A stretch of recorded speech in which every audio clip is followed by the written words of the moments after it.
I'm back with another reaction video. Today we got the 5 dumbest lottery winners that lost it all. I had to read it slow because, I'm slow. I love it. I love it. But hopefully y'all enjoy this video, man. Like, subscribe, comment if you're new. If you have any more reactions to give me to do, let me know, bro. I'm down to do them, bro. I'm going crazy with this reaction shit. I put all my shit on TikTok and my shit going crazy. I'm averaging like 500 views each video. You know what I'm saying? So I'm proud of myself. You know what I'm saying? Taking my content and making it something big. But go stream anxiety, please. Let's get to it, man. What's going on, everyone? Today's video is going to be all about lottery winners who struck gold and then ended up losing it all. And today we are starting off. If I win the lottery, I'm not losing shit. How do you win a lottery for millions of dollars and don't invest money into other shit? How do you lose that money? I really don't see how niggas lose that money.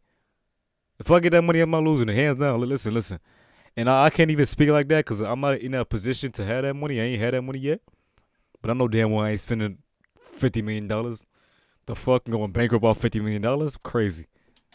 Off with Billy Bob Harrell Jr. Before June 1997, Billy Bob Harrell Jr. was just another man struggling to maintain his family. He worked as a stock boy at Home Depot in Northeast Harris County. But before working there, he was laid off from a couple of jobs. Time was against him and his income was barely enough to meet his ends, so he was thinking about how he could earn more money to run his family smoothly. What else can a man do when the time is against him? So every Wednesday and Saturday, Bob would gather a few dollars and purchase some lottery tickets to try his luck. Then eventually, on June 28th, 1997, the God of Wealth bestowed the blessings on Billy Bob Harrell Jr. and he won $31 million.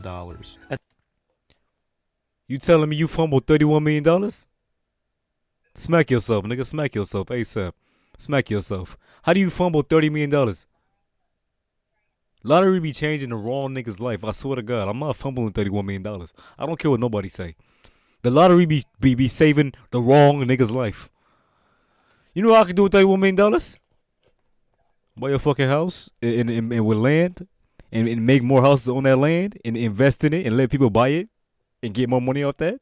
Bro, niggas don't think with money. I swear to God. At the age of 47, Bob became a millionaire overnight, and it was beyond his wildest dream. After winning the Lotto Texas jackpot, Bob purchased a ranch and a half a dozen homes. Each family member got new cars and their lifestyle dramatically changed. Bob was overjoyed by the sudden attention he was getting from people because of his money, and as you can imagine, his spending habits quickly went out of control. This whole experience impacted his marriage pretty heavily. His wife Barbara and kids said their loving dad was missing in their life. Bob's life had become a living hell. He had no peace of mind or happiness, and instead of solving his life problems, more money brought him more and more problems. Then the worst thing that Bob did after the separation... I feel like money ain't gonna bring me problems if I get it because I don't want y'all niggas knowing I got that shit.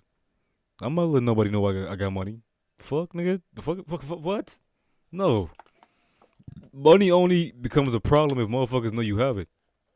That's when money become a problem. That's when money becomes stressful. Because you got all these motherfuckers asking, can I have this? Can I have that? Give me that? I'm entitled to that? No. You ain't getting shit. The fuck, nigga? If I work for that shit, I'm going to help you if I want to help you because if I feel like you need it. But if I feel like you using me, fuck no. Get on my face, bitch. Was that he got involved with a company named Stone Street Capital. This company told Bob that they would help him get a single lump sum payout for his lottery winnings instead of the annual installments that he was getting. The deal was that Bob would immediately get a lump sum of $2.25 million in cash from Stone Street Capital in exchange for 10 years worth of his half of the lottery winnings. Based on the math, Stone Street Capital would collect $6 million over 10 years. Clearly a terrible deal for Bob. Being deeply Why would you make that fucking deal? Why would you make that deal? Give a nigga $6 million at your cash? I'll be damn if I give a nigga $1,000. Only he crazy. Wanted to reconcile with his ex-wife, but Barbara Jean refused by saying that he could only meet the family. Crazy as fuck. The new best way to make money online that nobody's talking about is something you've never heard before. It's using remote automation. Dinner. So Bob agreed, and on May 22nd, 1999, he went to her house for dinner. He went there a little early and locked himself in the grand bedroom, then pressed a shotgun barrel against his chest and fired. He left many notes behind, but one of them was mentioned to his financial advisor that winning the lottery was the worst thing that has ever happened to me. He killed himself?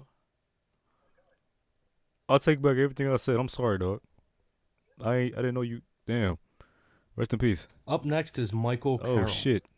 In 2002, at the age of 19, Michael Carroll won £9.7 million, which was equivalent to about $15 million tax-free on the lottery. He was working as a trash collector. He also had a baby on the way with his girlfriend, Sandra Atkin. Michael came from a humble working-class background, but one full of trouble. His father was arrested and sent to jail for stabbing a couple after getting into a fight. He was then absent for 11 years. His parents got divorced and his father passed away when he was just a boy. At 19 years of age, Michael won a fortune. It was enough to fulfill his dreams of spending big, buying expensive property, and setting himself up for life. Michael didn't need to work for money ever again. Instead, Michael blew the lot on constant partying, festivities, on exotic cars, big houses, and tons of jewelry. Not to mention the constant partying, drugs, and prostitutes he was seeing daily. And by 2012, he had nothing left and fell into debt for the non-payment of taxes and property fees. Michael blew it all. Killing niggas. I ain't gonna lie. You learn taxes and how to pay them off, or how to do whatever you gotta do. That should be killing niggas. I swear to God. And went back to working a regular job. He now lives an ordinary life and has regrets about the past. He also has to work in standard employment like everyone else. Yes, he had a lot of fun along the way, but right now Michael could be in a way better position, living in his own house with financial security instead. Damn, Michael. Up next is David Lee Edwards. David Lee Edwards. David Lee Edwards was an Ashland, Kentucky man whose world was turned upside down by a huge Powerball lottery win. By the time he won the Kentucky Powerball jackpot in 2001, Edwards had lived a rough life and was a convicted felon. He had reportedly spent about a third of his life in jail. Convicted felon. However, a trip to the convenience store and a $7 purchase of lottery tickets changed everything. David Lee Edwards won a $27 million Powerball jackpot in August of 2001. And he chose to take a one-time payout. By 2006, he had lost it all. At the press conference where he accepted his check, 1, 2, 3, 4, 5, 6. 5 years. Lost it in 5 years. Damn, nigga. Edwards said he wasn't going to spend the prize on mansions or cars, and it seems he may have tried to follow through with this at first, as he hired a lawyer and a financial advisor. His advisor, James Gibbs, later told media that his advice could have ensured that Edwards was set for life with a monthly allowance of $85,000. However, Edwards did not follow Gibbs' advice and spent roughly $3 million within just 3 months of receiving his money. He also sold off all of his bonds and stocks that Gibbs had invested for him. It wasn't long before Edwards was spending money on big-ticket luxury items. He and his wife Shauna purchased 2 homes, one of which was $1.6 million, 6,000 square foot mansion in a gated community in Palm Beach Gardens, Florida. The other home came with a $600,000 price tag. Edwards also started collecting cars and purchasing a $200,000 Lamborghini Diablo and a $90,000 Dodge Viper. He even bought his teenage daughter Tiffany a $35,000 Hummer golf cart, as she wasn't quite old enough to drive at the time. At one point, a newspaper reported that Edwards... you bought your daughter a car that she can't drive. Do that make sense? Make that make sense. That should make no sense. Buy a motherfucker a car that can't even fucking drive.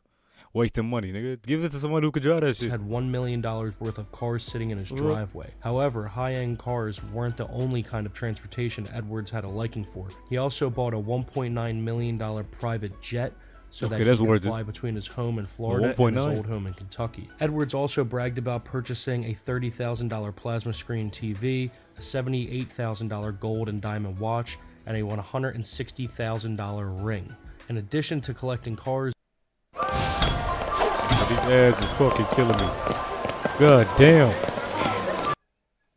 Edwards also started collecting antiques, swords, and armor, as you can see scattered all throughout his house. At one point, he had a collection of around 200 of these items. After only a year of living as a millionaire, Edwards had reportedly spent $12 million. By 2006, just 5 years after hitting the jackpot, Edwards had spent all of his money and joined the ranks of lottery winners who went bankrupt. He and his wife Shauna both became addicted to drugs.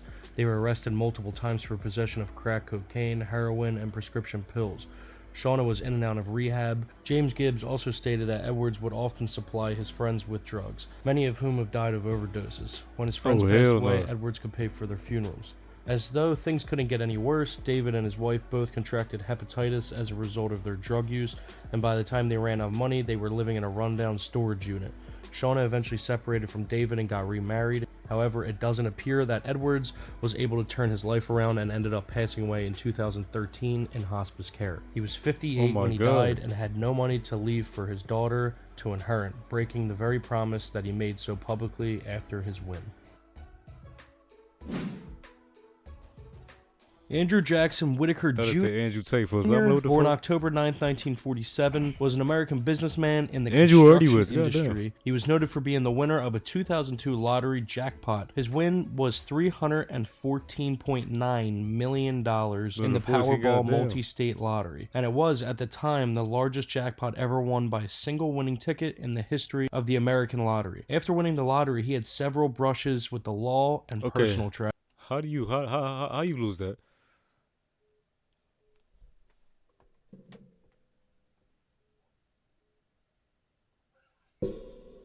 Hold on, yo, hold on. Hello? Tomorrow I'm going to carry you to the airport. What I need from you is to keep an eye on your brother because I'm still working and grandma's watching Dustin still. That's too much for her in 2 days, you know? Okay. What do you think he is? How is he right now? I don't know, I'm doing a video. Oh, so I'm interrupting you. Yeah. Alright, bye. God damn, niggas trying to get this. That motherfucker done. God damn. Tragedies. Before his lottery win, Whitaker had been the president of Diversified Enterprises Construction, a contracting firm in West Virginia, for 12 years. Whitaker had already had a net worth of over $17 million before his windfall. On Christmas Eve 2002, Whitaker purchased the winning quick pick ticket. Bro had 17 mil before the fucking lottery? The nigga was already goddamn rich. At the supermarket in West Virginia, where he had stopped for a deli breakfast sandwich and to get fuel for his vehicle. He was not a regular lottery player, but bought $100 worth of tickets because the jackpot was so high. He played the lottery only when it reached over $100 million. The jackpot that Christmas Day before taxes was $314.9 million, or $170 million cash. Whitaker chose the cash option of $113 million after taxes. As soon as Whitaker got his money, he pledged 10% of his winnings to the Christian charities, including several churches affiliated with the Church of God in West Virginia. He also constructed 2 churches worth about $23 million. And then he, on top of that, donated $14 million to establish the Jack Whitaker Foundation, a nonprofit organization that provides food and clothing to low-income families. Something else that he did was he bought the deli manager who served the biscuits for the convenience store when he purchased a winning ticket. He bought them a $125,000 house, a new Jeep Grand Cherokee, and gave her a check for $44,000. Whitaker then went and purchased his own Lamborghini and drove it through his neighborhood, throwing cash out the window. On August 5th, 2003, less than 1 year after Whitaker won the lottery, thieves broke into his car while it was parked at a strip club in West Virginia. The thieves made away with almost $600,000 in cash that Whitaker carried around in a suitcase. $600K in cash, damn. When asked why would he carry that much money with him, Whitaker responded, "Because I can." In another incident, the 2 employees at the club, the general manager and the dancer manager, were arrested and charged with trying to drug Whitaker's drinks and then rob him. On January 25th, 2004, the thieves once again broke into his car, making off with $200,000 cash. On September 16th, 2004, Jesse Tribble, an 18-year-old on and off again boyfriend of Whitaker's granddaughter, Brandy Bragg, was found dead in Whitaker's home. A coroner's report indicated that he died from an overdose. Then, just 1 month later, Brandy Bragg, 17, was found dead on the property of a male friend after being reported missing on December 9th. Ew. Her body was wrapped in plastic and dumped behind a junked van. Cocaine and methadone were found in her system, but the cause of death was listed as undetermined, and no one was charged with a crime. His troubles wouldn't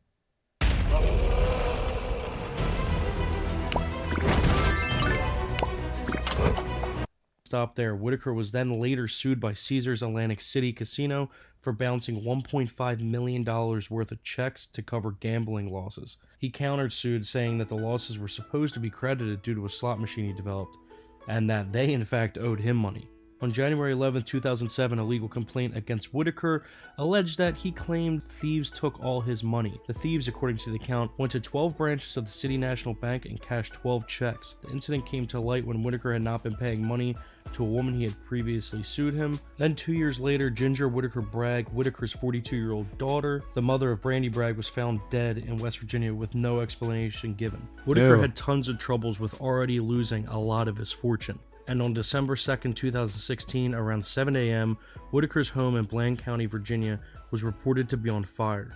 When firefighters arrived, the home was fully engulfed and the house was deemed a total loss. Whitaker's wife was home when the fire broke out, but she was able to make it out safely with no injuries reported. Whitaker died on June 27, 2020, following a long illness, and no further details were given. It seems as soon as this man hit the lottery, everything just started going downhill. From fortune loss and then family loss, it seems everything was against this man. Up next is William Post. Post was born in Erie, Pennsylvania. That's tough. That's tough. His mother died when he was 8 years old, and his father sent him to an orphanage soon after. For most of his life, Post was alienated by his siblings. He was married 7 times. I ain't talking. I'm really locked into this shit. Niggas is dying and shit. With 6 of them ending in divorce. Post worked in various temporary jobs such as cooking, truck driving, and traveling around with this carnivals nigga? Who and the hell is circuses. this? He even served 28 days Right. in jail for issuing invalid checks. 60 points. On the day he won the lottery, he had just $2.46 in his bank account. Post bought one of the winning tickets for He the died Pennsylvania 60 years lottery ago. in 1988 He got worth 60 million. $16.2 million. The total jackpot was more than $32 million, the second highest total in state history. According to the Washington Post, he pawned a ring for $40 and gave Ann Karpick, his landlady and occasional girlfriend, the cash for 40 tickets in the state lottery, one of which was the winning ticket. Karpick later sued Post for 1/3 of the lottery winnings. In 2 weeks after Post collected the first of his 26 annual payments of $497,000, he spent more than $300,000 on gifts and investments, such as a liquor license, a lease for a restaurant in Florida, a used car lot, and a twin-engine airplane, despite lacking a pilot's license. In just 3 months' time, his debts totaled $500,000. The next year, he bought a mansion in Oil City, Pennsylvania, for $400,000. In 1989, William's own brother, intending to acquire Post's winnings as inheritance, his brother attempted to have him and his 6th wife murdered by paying a hitman to do so. The attempt did not succeed, His brother. and Post's brother was arrested. In 1989, Karpick sued Post for a portion of his lottery winnings. She claimed that he had agreed to split any winnings. After 3 years, a judge ruled that Post owed her 1/3 of all proceeds. In 1998, Post was arrested on a $260,000 sailboat for refusing to serve a 6 to 24-month prison sentence on a Damn. 6-year-old assault conviction. Post had fired a shotgun at a man who was coming to his mansion to collect a debt. He was also ordered by the court to stay away from his 6th wife after he fired the shotgun into her Pontiac Firebird. On January 15th, 2006, William Post died. What the fuck these niggas be doing when they get this money? What the fuck? I'm done, man. Hopefully y'all do this reaction, man. Like, subscribe, comment if you're new. I love y'all. I'm out.